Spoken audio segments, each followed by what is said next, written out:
All right, Oh, welcome everybody. That was kind of psychedelic. It was kind of like ethereal. Yeah, we got all sorts of music playing. We're really excited to be here. Thanks for all of you that are joining us live, and if you're watching on recording, it's great to have you with us.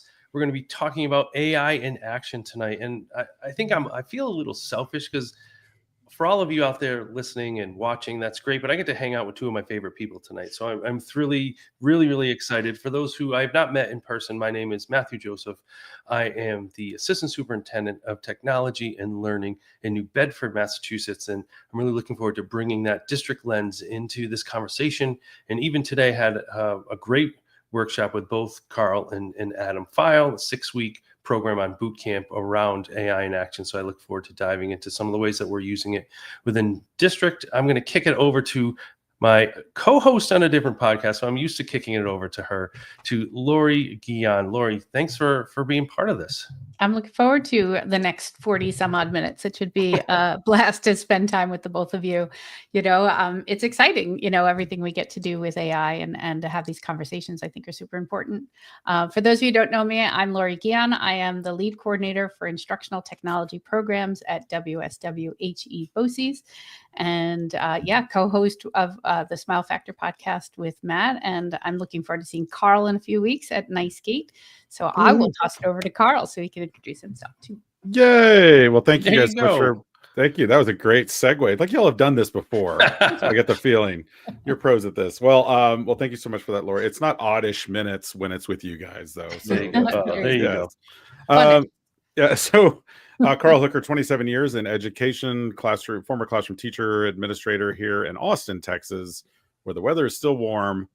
And spent a lot of time the last couple of years really deep diving. Obviously, I've written a book on AI, but as Matt mentioned to and alluded to earlier, we just wrapped up today, excitingly enough, a 6-week boot camp through All for Ed, Future Ready Schools. Some of you are familiar with them, working with 11 different school districts across the country on just building out guidelines, guardrails, policies, all of that, kind of the heavy lifting stuff when it comes to that work. And we know there's a lot of schools out there that are listening that are still a little bit getting on board with that just as we speak. Because again, let's think about it, y'all. I mean, it's only been 2.5 years really since ChatGPT came out, but I feel like we're flying, right? Yeah, except that AI has been around for over 70 years. It's just all of a sudden we're just getting that focus and be like, oh wait, this is here. We might want to do something with it. And somewhere Allen Iverson's like, what about me? AI? Yeah. No, wait, that's I've been here a lot longer than that. And I think that's really the focus of today, is that AI has been around, but as Carl mentioned, the boom of it within education has been in the past few years, and really taking a look at it from 3 different slices and bringing it to some examples, bringing it to some research, bringing it to you in the way that you can digest it and see how it works for your districts. Because, let's think of one word that comes to mind when we think of AI. And for me, it's ever changing. Well, that's 2, changing.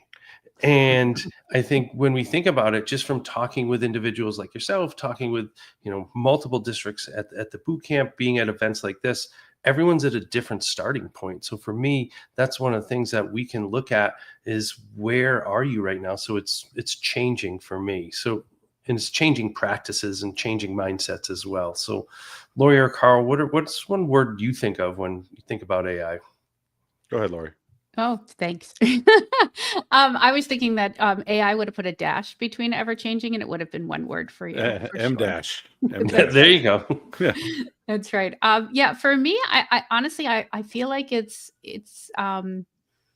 accessible. I'm going to go with that as my word, because I feel like it opens a lot of doors. It breaks down barriers of things that maybe you didn't feel like you could do, but now you can. For example, I always say I'm not artistic, but I am creative, and AI gives me the opportunity to use their tools in a very creative way. So I feel like it opens doors. It's accessible. What about you, Carl? I'm putting it in the chat right now. I'm going to say complicated.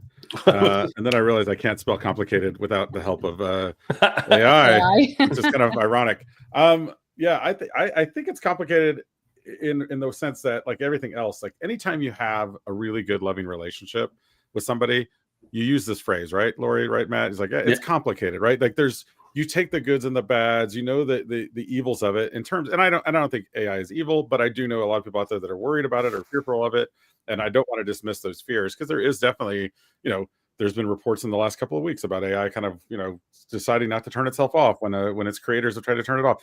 And I'm like, wait a minute, we've seen this all before, right? But then on the same side of that, I mean, with those guardrails, putting those proper things in place with schools, the opportunity, kind of the things you guys have both alluded to there, for students, especially the students that don't have access to a tutor, or the funds to pay for a tutor, or a parent at home that's willing to maybe help them, or able to even help them with whatever their schoolwork is. This gives those students at least a leg up, or at least a chance to level the playing field a little bit on those opportunities. So yeah, it's complicated. Yeah, and I think I'm going to make it even more complicated. You know, I'm going to go into one of the things that Lori said, where you said that you didn't feel like you were artistic, but you're creative, and you started to use AI to create. Now, I'm going to talk about how it really lends into the work that I do, and I'd love to hear from the two of you as well.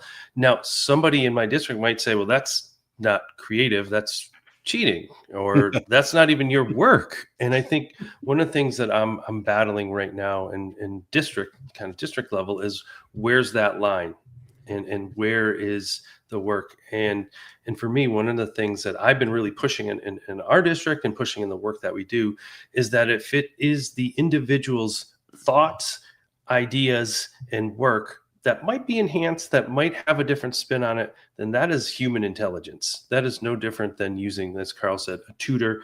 I'm 54 years old now. At 42, I was writing my doctoral dissertation, and I was the guy who brought in the stack of paper to the writing center to give it to the 19-year-old honors English student before she realized, like, do you go here, mister? And I'm like, yes, can you read my paper? And we just we sat there for 2 hours and went through, and she helped me with my grammar, she helped me with ideas, and it was my dissertation, my research. But that the writing center at both Springfield College, where I went as an undergrad, and at BC, were invaluable. So I think that's where it's starting to show up in the work that I'm doing, is where's the line of human intelligence and work in machine learning? Yeah, it's interesting that you say that too. We both said these are things that we felt are not our strengths, but AI allowed it to be a strength. I was always a good writer. I could have been an English major. And so I would, when I was in college, I was the only one with a computer. I just aged myself. I'm only a year younger than you. So I would charge people to type up their essays for them. And it was $1 a page. But if they wanted me to correct their grammar, it was $2 a page. And, it was a nice little side gig for me, to make some extra money and to use the talents. But AI opens up something different for you. You don't have to spend 2 hours with somebody half your age, to help you out. You can do it on the spot when you're confused on something or you need help on something. But it's also a great place for learning information. I find like there are things that, whether it's something in the news or something that I read and I'm like, is this true? Or is it Right. accurate the way that it's being, put together? And it's interesting to take that same question and put it through different AI tools and see how they answer and what information they give. And then for me, at least, I get down that rabbit hole of asking all the follow-up questions. It's like, when you were younger and your parents would tell you to stop asking what if questions.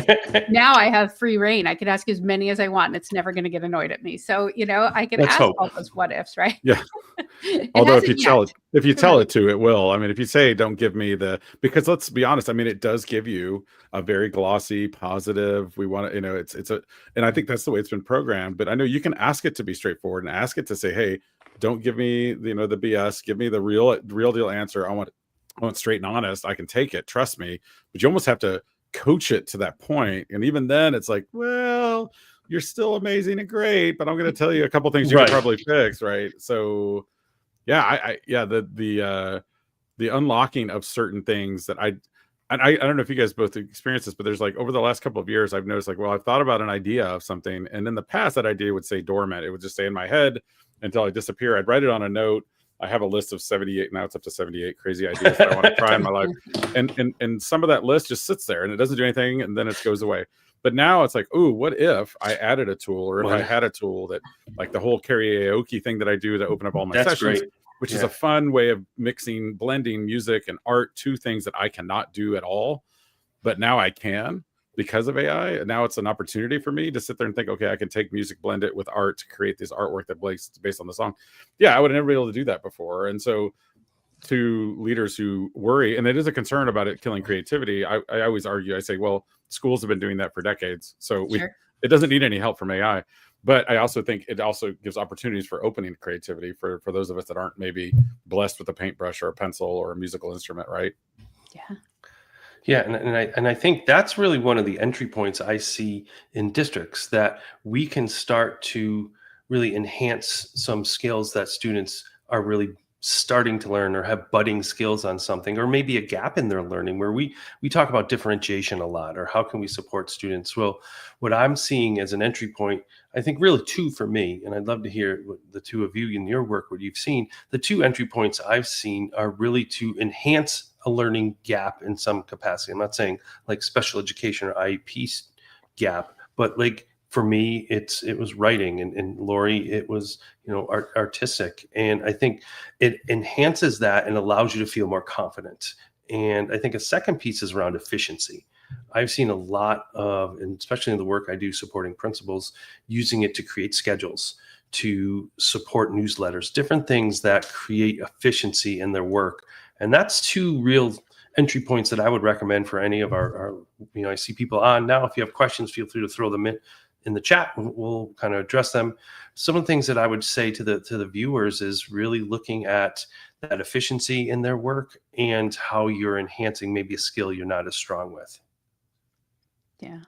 Yeah, there was a study that came out. I don't know if you saw it, y'all. It was like, I want to say it was mid-July. It was something that said that like AI saves teachers 5.7 hours a week of time. And I immediately, I'm always skeptical of anything I see with research. I want to follow up, and we all should be, by the way, right? So Sure. So we follow up, look and see where the research is.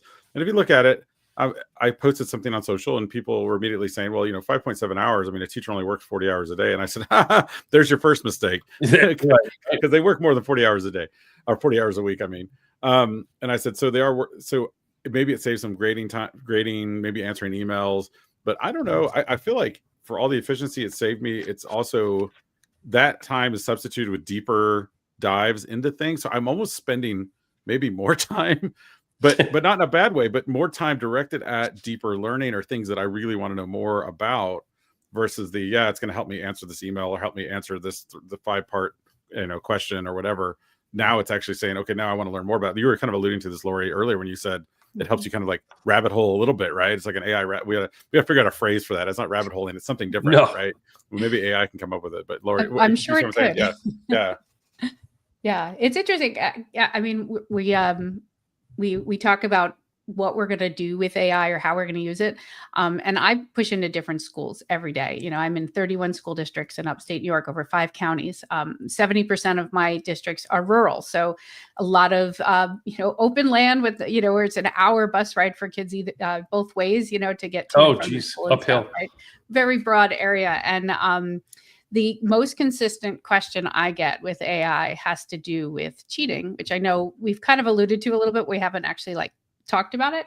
And I'm going to bring Brisk into this conversation right here, because one of the first times I showed Brisk to a teacher changed my conversation on how I take AI and I explain it to teachers, because they always are concerned about, it's like you said, getting rid of the creativity. Students aren't going to do their own writing and all these kind of things. And district brought me in, and this was last year, I believe, and they said, we had a student that the teacher thought had cheated on, had AI write the essay. We put it through an AI checker, and it said it was 99% AI. And so they had a parent meeting. The student swore that he had written the essay, and they were kind of at a standstill. So they called me in and they said, what do we do? And I took Brisk and I said, let's do the inspect writing tool on, this essay. Let's take a look at what happens. And once we did the inspect tool, you could see how long the student had spent on the essay. You can see how many copies and pastes that they did on that essay. If you had a 5-page essay and they spent 20 seconds, they copied and pasted it.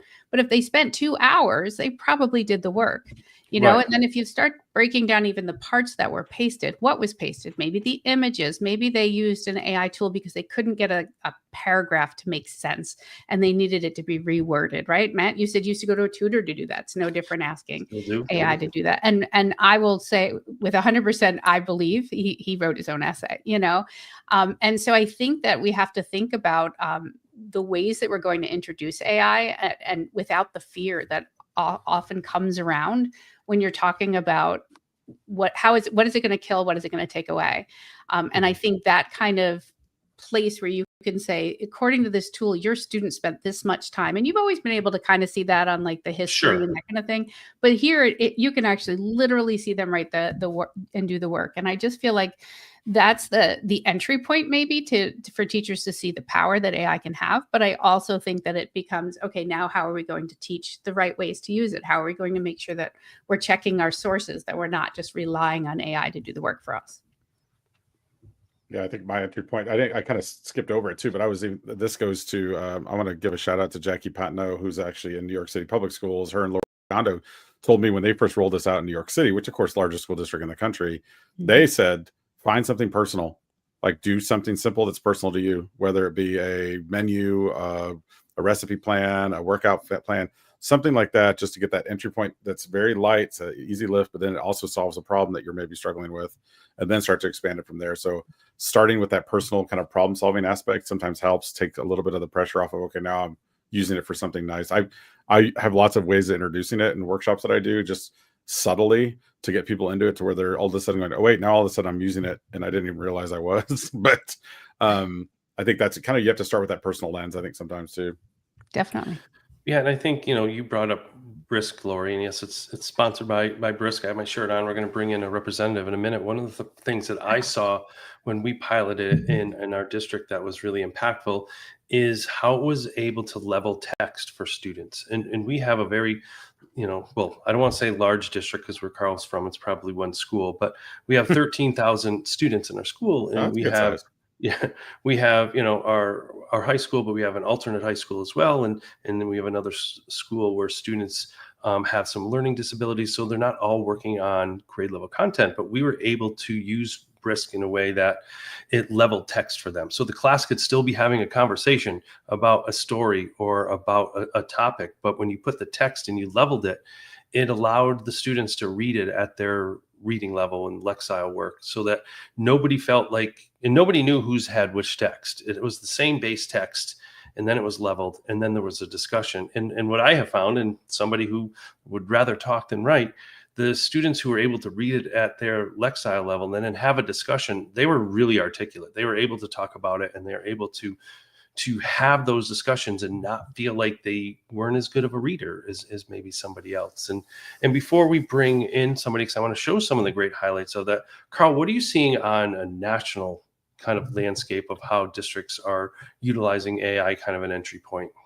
Yeah, I'm going to share something here for just a second, Matt, too. But I think, you know, working with schools, a lot of it starts out as a brainstorming tool and it kind of builds its way up. But I want to share some data too, because this is kind of interesting, just coming in again from the perspective of someone who may or may not be involved with AI, may not think it's a big thing.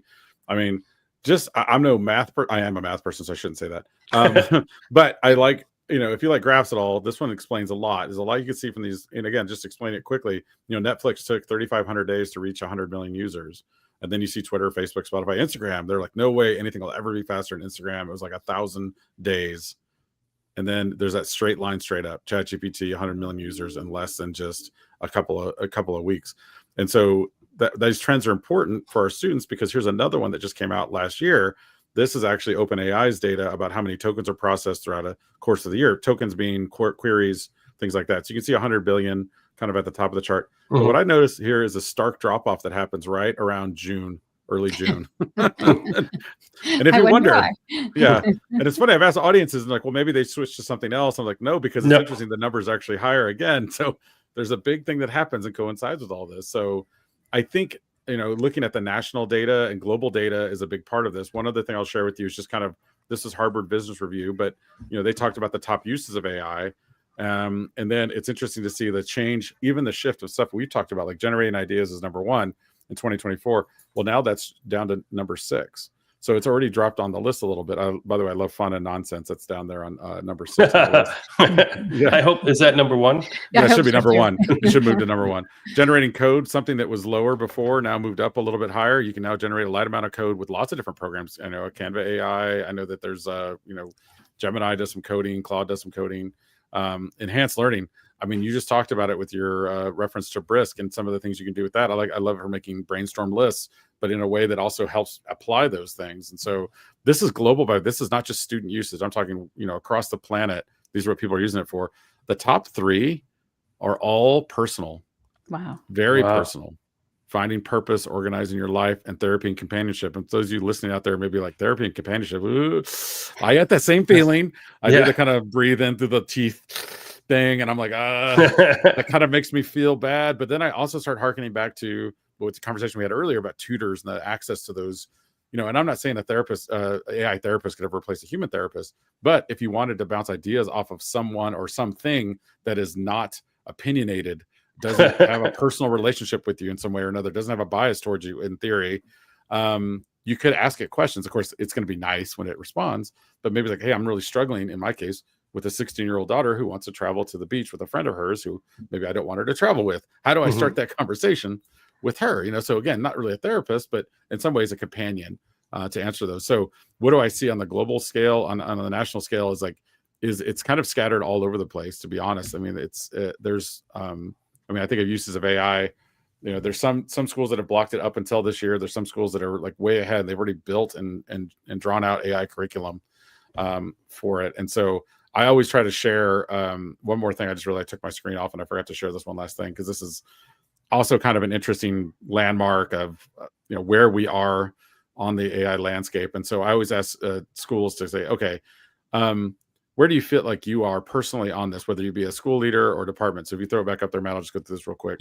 And it is, are you someone who's just getting started, meaning you haven't really used it at all? There's still a lot of people in that area. And are you someone who's just exploring? Maybe you're using a few tools. Maybe you're thinking about student use, but you haven't really used it with your students. Are you to this point where you're like, okay, we're using it now. I'm already thinking about guidelines, guardrails, ways to use it effectively with ethics and academic integrity and data privacy? Or are you like, okay, now not only am I using it for all those things, but it's integrated into a level of literacy. Meaning I want my students to know about that bias and know about the media literacy that comes with it, misinformation that's built into it. And then finally, are you someone who's like, okay, not only am I so all in on it, I've also created a scope and sequence that basically interweaves AI with my current curriculum to where it's basically seamless. It's not just added on top. That's what we're shooting for. I will tell you, I've posted this across the globe, probably to, I don't know, over 10,000 different educators. Most of them cluster right between the exploration phase and the getting started. You'll get a few that'll go to policies and guidelines, and you'll get a few single off dots that are often to the far right of the map, meaning they're further down the road. But we're all in different places, and there's nothing wrong with that. I mean, it's all kind of thrown at us at the same time, and we all different places and different state laws and different local laws. So it's going to change and vary. But yeah, a long way to answer that question, Matt. But I just wanted to share some of that data and research from the global national scene. Yeah. So you're saying we're outliers, is what you're saying. I mean, if you're talking about literacy and integration, you're already ahead, I think. So if you're listening to this and you feel like you're like, okay, I'm done with just like, okay, there's a tool for this. Now I'm like thinking, how can this actually really change learning and education and instruction versus make things faster? The efficiency thing is a great start, but we need to move beyond the efficiency thing too, to really get to that deeper level of learning that we talked about earlier. Yeah, and I think that's when we started to pilot Brisk, and I want to bring in Elizabeth Boswell, because for me, when I saw it and I saw what it could do for our learners and for our teachers, it was one that I gravitated to right away. And with the sea of landscape of options, this was the one that we piloted. It's the one that I support, and it's one I think that has such a wide range of options to support learners, to support educators. And Elizabeth, thanks for jumping on with us and making this happen. Of course, you are three of my favorite people. So being here with you is such an honor. So thank you for inviting me to pop in. Yeah, well, I thought that showing some of the highlights would definitely give a deeper understanding of the tool. Lori, Carl, and myself were just showing some of the ways or talking about some of the ways that it's been in districts, in work. Carl shared some information, but I'd love to see some practical things. I talked a little bit about leveling text. Lori talked a little about some of the work that she did, some efficiency strategies, but I'd love for you to take us to a little crosswalk of some of the things that Brisk can do. Absolutely. Well, just for those who might be new to Brisk, I'll just kind of kick off with a little background on what Brisk is to begin with. So if you're new to Brisk, I know some people might be and some people might be avid users, but essentially Brisk is an AI education platform.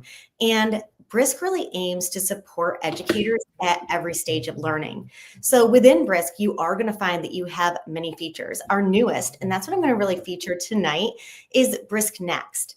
And so a lot of people are not familiar with Brisk Next. And within Next, this is essentially your AI-powered home base for planning and instruction. And essentially what you can do is you can enter a prompt, you can attach any resources, standards, you can translate, you can even select whether you want Google or Microsoft outputs. But what's really nice about this is that you're going to get all kinds of resources to support your students as you prepare them for learning, you deepen their engagement, and even assess learning. A lot of people are familiar that Brisk does have an extension. So Brisk has an extension for both Microsoft Edge and Google Chrome. So you can use the extension, and what's great is that this will open up right on top of any of your resources. But remember, Wow. You can also upload pictures too. Yeah, and I think that was one of the things that we found when we saw this as really valuable as a Google district, and all of our students having Chromebooks. Having that extension right at your fingertips is something, as you can see at the bottom right of Liz's screen, just opens right up. And for students who are used to tapping on an app and open up, it was a real helpful add-on for the work that we were doing. Yeah, it's really nice to have so many different options. And just like you're saying, and so this kind of showcases that, it'll show how the extension will open up right up over top of Google Docs or Microsoft Word docs, PowerPoint slides, YouTube videos, online curriculum, and more. And so there are so many ways that you can leverage Brisk. But let's go into a couple of examples here, and I'll see what you guys, here, let me switch screens. There we go. All right, so you guys ready? Sure. Here we are, and we are at Brisk Next. And what you're going to see here is that this is our web-based Brisk teaching opportunity here with Next. And you'll see here that this is where you can upload, attach, you can include standards or more. I'm going to see if we can add in a quick prompt. I'm a former fourth grade educator, so I taught fourth grade for the majority of my teaching years, but I also taught second grade. But I typically lean into fourth grade, New York State. What I love about this is that you can also adjust grade level. So here's what I want to do. What I did is I entered a prompt. I'm going to click the arrow, and I want you to see what happens next. Like how I worked in that next. Yeah, subtle, very Wow. subtle. I like it. Yeah, It wasn't even on purpose. yeah. I'll boost my response after that. Thank you. Yeah, thank you. There you go. And then I'll inspect your writing. Thank There you. Got a whole team approach. So here's what I really like. When educators are getting into using AI, of course, you can use the extension. We love the extension, and we actually have some great new highlights to share starting next week of new things and new features and tools in the extension. But here what you're going to see is that I added that prompt, and you notice what you see on the side. You do have a chat where this is where you can refine your prompt. And you can come in and you can check out any of these materials. Have you guys explored Brisk Next a little bit before? A little bit, yeah. Yeah. Yeah, a little. it's fun to see all. I like how you can kind of gather it into collections too. So, But kind it's of just how people think. Yeah, and it gives you just the tip of the iceberg. But if you don't like what what I like is where it says generate more there. So Yes. let's say I don't really like those lesson plans or the slides or the podcast, which it does give you those. You can Yeah. always go to more and say, let's dig a little deeper, because I'm the type of person well, that's not quite what I'm looking for. Ooh, that's close. Can I tweak that and adjust it too? So let's say I like the energy transfer lesson plan. I can create that right there, or I can edit it. Yeah. Yeah, exactly. And so, just like to Carl's point, if I click create, that's going to be able to create that resource right on the spot. But if I want to click the edit tab, this is where I can actually take this activity and now edit that prompt. Sorry, I just kind of moved on to what it's create the lesson plan now. So, oh, let me share that tab. There it is. So now you can see, because I did click create, it's going ahead and creating.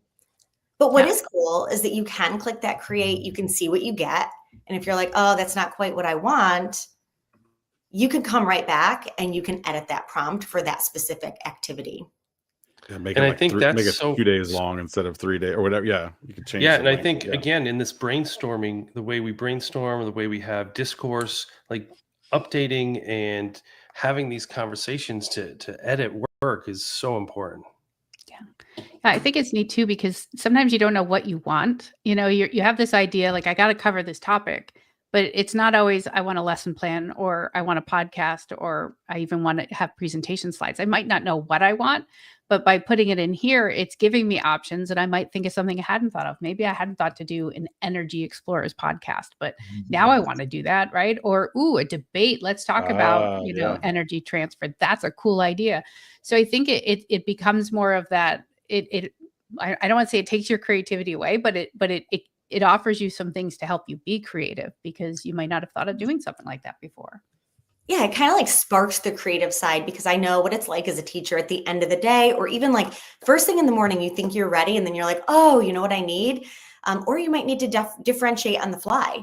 So it's nice that this kind of gives some other ideas. It might spark something. Maybe you don't use something from here, but then you come over to the chat and now you begin refining. So I'll also share what Carl was hitting on. Carl was talking about how you can create like a bundle of resources. So I'm just going to go do a quick example. If I click plus, like create a bundle, you'll notice that these will start landing at the top. So what I'm doing now is I can now think through, what do I want to include for my students? And that's not going to go in. Let's add this one. So notice that now I have a complete bundle here, and I'll be able to see all of the resources that I just selected. And then what's really nice is that you can also click create. So what I want people to really know here is that everything that Brisk does to create is done based on feedback from educators, connecting with educators, and really listening to what schools and districts need in the classroom. So this, again, came from so many voices of educators. So now you have these bundles, and what can you do with them, though? You can push them out. There's certain things you can push out to students, right, Liz? Yeah, I'm trying to go back into, let's see if I can go back to the screen. Yeah, so from here, we can now preview our bundle. And what you'll see here, it keeps wanting to go to the other tab. There we go. We got you. Yeah, so notice here that once we go to preview our bundle, you're going to see that podcast, but notice what you see along the side. Now you can actually go right through these resources. So all of these resources are created as a bundle together. As the student, if you want to share these with students, or as the teacher, you'll be able to see the learning objectives. These are connected to the Brisk Boost activity. Up here, you'll see that you can share. So if you want to copy this link and share that out with students, you can do that. You can also, I've had some people ask about this. So let's say you have something in here that you don't want students to see. You can hide things from students if you choose to. So you really can come in and edit anything that you might want to change in here. So let's see, that was on my preview. You can also makes it like a choice board in a way, where we have all the things and they have to do all the things, but we're going to give them, all of it in one place instead of a lot of different links. Absolutely. And it's nice that you can also upload additional resources. So if this isn't enough and you want to bring in your own files or something from Google Drive, you want to bring in your own link, you can really build that out here to share. So I'll show you what that looks like. Let's see if it'll open up for me here. So now it's going to look pretty much the same as what you saw. But it's nice because as students work through, you can see you can hide from students. You can also turn on editing mode. So if you want them to edit directly, they can. But as the teacher, you can also view progress. Now, we're not going to have anybody in here. But what's really nice now is that we do have learning insights in here now too. So that as the teacher, you can go in and not only get insights into the growth that your student's making, but you'll also get suggested activities and next steps to support each student. So that is something I'm a huge fan of as an educator myself. Just anytime we can look at how we can leverage AI to really personalize learning too. Yeah, that's a big request I'm getting from teachers is they want to be able to see the students doing the work. And they want to be able to send them messages, give them information, whatever it is in the moment, instead of taking home that pile of papers at the end of the day and maybe getting to it by the end of the week. Yeah, and I think, and working with principals, they're looking at the same, like how can we create both efficiency for educators, but more to not lose that creativity and thought process discourse of our students. So having these options allows much more, for what I have seen, more autonomy from the teachers to guide kind of the work. So it doesn't go, that's one of the worries I hear. Oh, they're just going to go do whatever they want. This is allowing guided choice almost, where students have this resource to support them with this support of the teacher guiding them in the direction the lesson is going. Absolutely. And to Lori's point too, just the feedback, so many teachers, they want to know where their students are in their progress. They want to be able to get that feedback. So keep in mind that within Brisk, you can open the extension and provide feedback over top of any student's writing. But you can also now use batch feedback within Brisk. And with batch feedback, you can now upload a batch of student essays. And what's really great is you can also attach a rubric.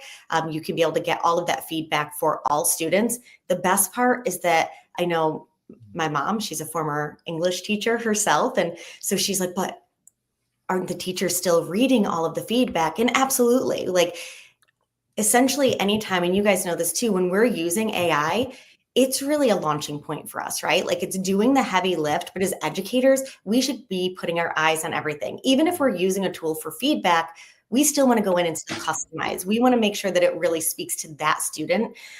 So I think those are all important pieces to look at. But yeah, I mean, ultimately, I look at tools like Brisk, especially when you can use something like batch feedback as a way, not just to save time, but I almost look at it in terms of like equity with how we're supporting students, because so many teachers sometimes there is bias that plays in, or sometimes there's an educator that potentially they're just like too tired by the time they get through the 5th essay and they have to provide feedback. So, right.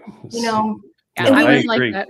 And I think that's great, and I think it helps with summarizing, and it helps with a lot of things that we're doing. And speaking of summarizing, I know we're about up to the time, and I wanted to make sure we all had kind of our drop the mic moment. But before we do that, because of our great friends at Brisk, you'll get 3 free months of premium features. Just log into this site.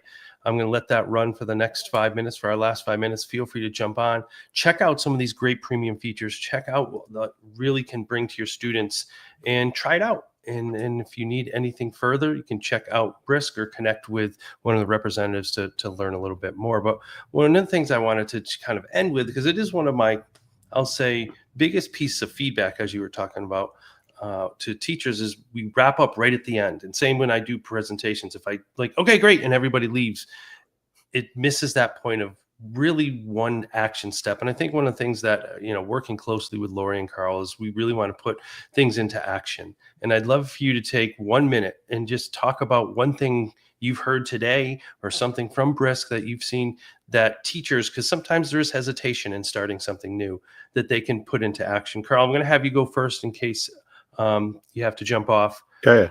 Let me follow up.